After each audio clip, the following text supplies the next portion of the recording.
Yes, I'm also very fine. So here we are discussing our chapters line and angles, and we have discussed many questions also in the classrooms. Also, we have discussed lots of things, lots of questions, lots of doubts have been clarified. So here I'm just coming with this concluding video here because many things we have discussed. Some important points that I would like to recall here. One of that is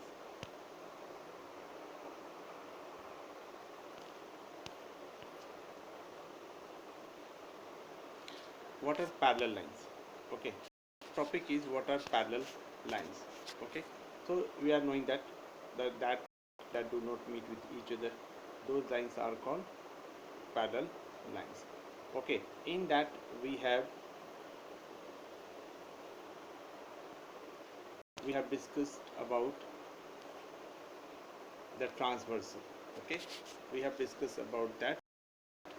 We have discussed about the transversal. Where is the transversal? So this is the transversal line, the line which intersect the parallel lines at two unique points. So this dotted line is called the transversal line. Okay, then we have read about corresponding angles also. Okay, this is the corresponding angles. Okay, the angles they are on the same side. See, the green one angles are on the same side only. Okay, then we have alternate interior angles. So these all angles we have discussed. Now one video I would like to share with you so that you can now clearly understand all the doubts, all the questions here. Okay, so let us start with this video here. Okay, okay, see, this is that video here. Okay, here AB is parallel to PQ and we have to find the value of X and Y. Okay, how will find the value of X, Y? Just see here. So what is given? What is given? Given is that AB parallel to PQ, and what we have to find? We have to find the value of X and Y. Okay, so let us write that. Okay, since that AB parallel to PQ, so one transversal must be there. So here XY is our transversal. You will see this in the figure only. X and Y is visible there. XY is the transversal.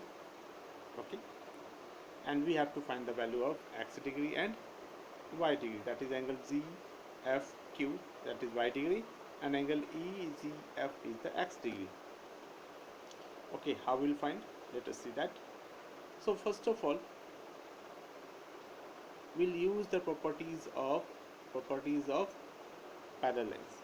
Okay, we are going to use the property of parallel lines. How? See this. Solution now starts that since AB is parallel to PQ, AB parallel to PQ, that means corresponding angles are equal. And what are the corresponding angles? Corresponding angles are angle XEB is equal to angle EFQ, corresponding angles. Okay, so what is XEB? That is given already.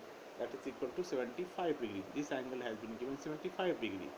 So that means 75 degree is equal to EFQ.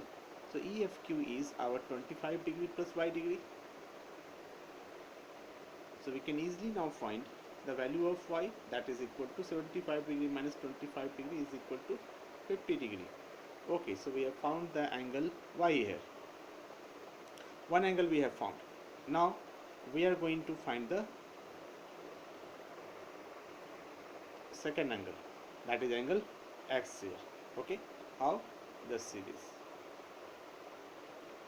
Now again we'll say that AB is parallel to PQ.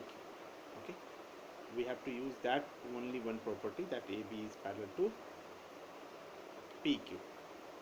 So what we'll write? We have to find this angle ZEF. Okay, so that is supposed angle Z. Okay, so AB is parallel to PQ. So this angle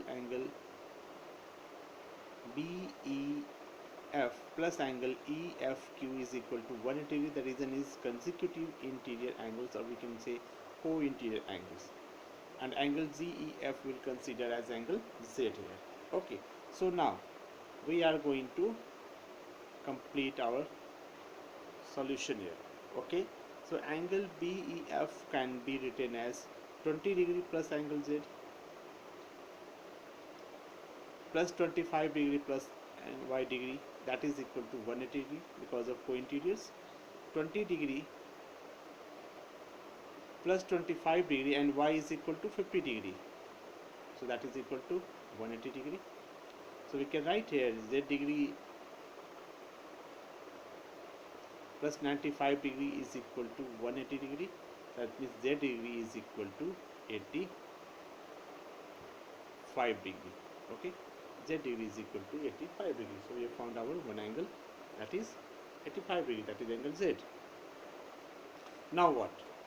Now we have to find the value of angle x. Okay, so now we'll go in triangle EFG.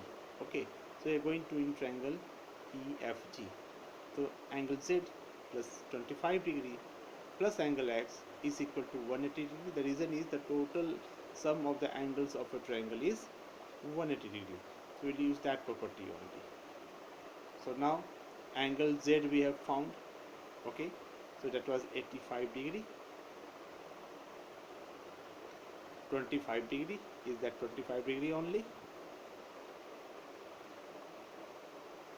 And our angle x, so that is equal to 180. So angle x is equal to 180 degree minus 110 degree, so that is equal to 70 degree. So this is how we find the value of x and y. So x is equal to 70 degree, y is equal to 50 degree. Okay, next class we'll learn something new class. Okay, till then all of you take care. Thank you class, thank you very much.